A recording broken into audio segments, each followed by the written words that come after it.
Welcome to Onboard. How about we see how to make a unique Chaat-inspired oats poha? It's a bit khatta, it's a bit meetha, and it's a bit crunchy. And above all, it's made of oats, which is very good for our hearts. Let's see. I usually make this with the whole grain oats, or also known as the old-fashioned oats. They are much thicker when compared to rolled oats or the quick oats. Quick oats are the most processed and they're very thin. I wouldn't recommend using quick oats for this recipe. You could use either rolled oats or whole grain oats. I prefer whole grain because they are much thicker, they're more fiber, and it resembles the rice poha texture. I got here 1 cup of old-fashioned oats. The first step is to sift it to remove the fine flour.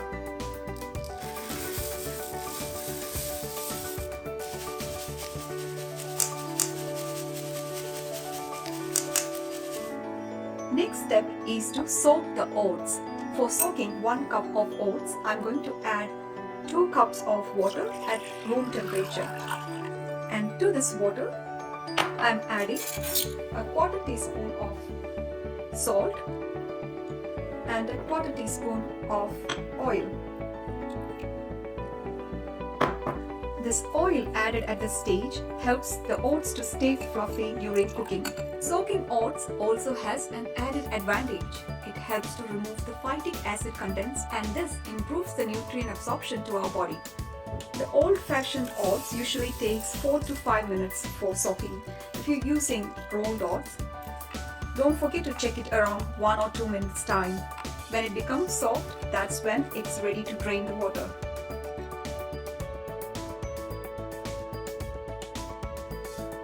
It's 5 minutes now. Let's check if oats is ready or not. It's nicely soaked in water and it's soft as well. So we can drain the water now.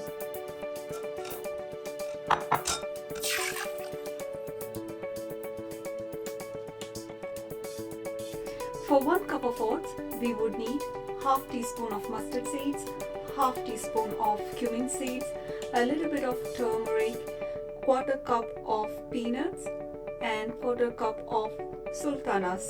You could substitute sultanas with raisins.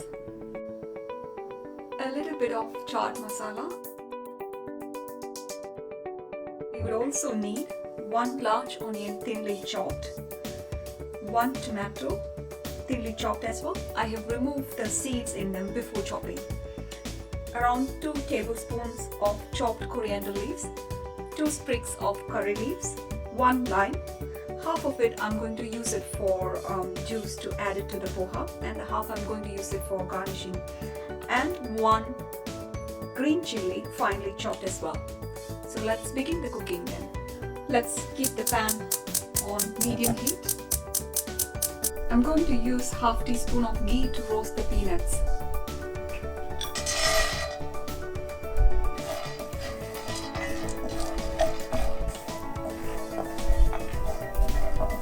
Peanuts are almost done, so it's time to add sultanas to it.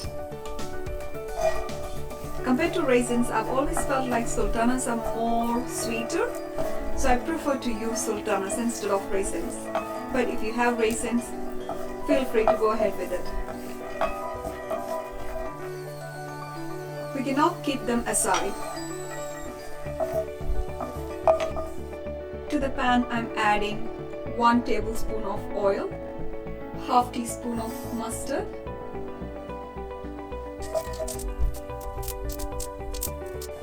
when mustard seeds have finished popping, add 1/2 teaspoon of cumin. When the cumin seeds have browned, add curry leaves. Now let's add the onions. I'm going to leave a little bit for garnishing. Let's add the green chilies.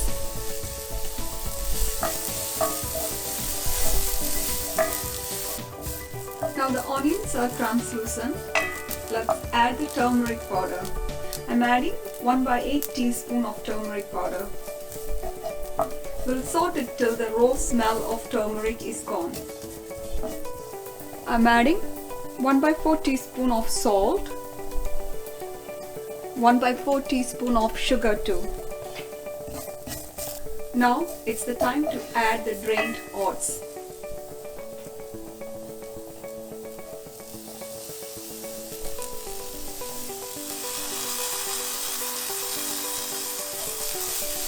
Give it a good mix.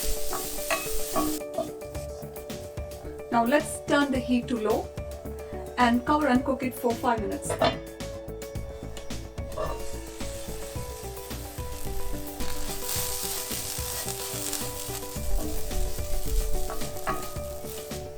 Now it's time to check the salt and adjust it. I might add a little bit more.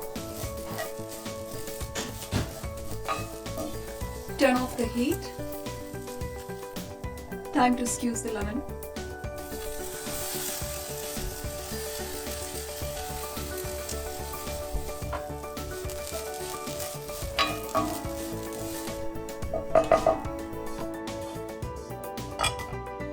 Our poha is ready.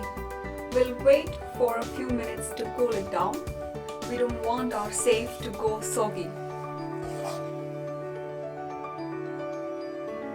We have everything ready for the garnishing, starting with chopped coriander leaves, a little bit of chopped onions, chopped tomatoes, some save, roasted peanut and sultanas, a little bit of chaat masala and lime.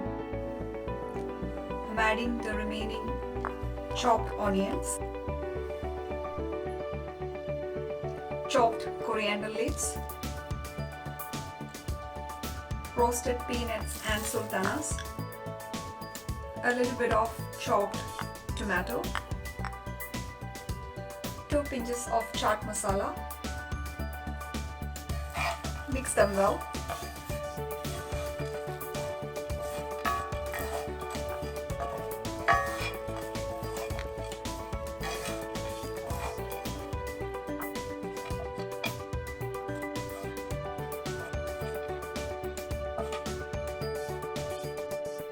We're going to top it with a little bit of save. The save and the roasted peanut gives it a very good crunch. And that's our snack time oats poha chaat ready. Thanks for watching and we'll see you soon.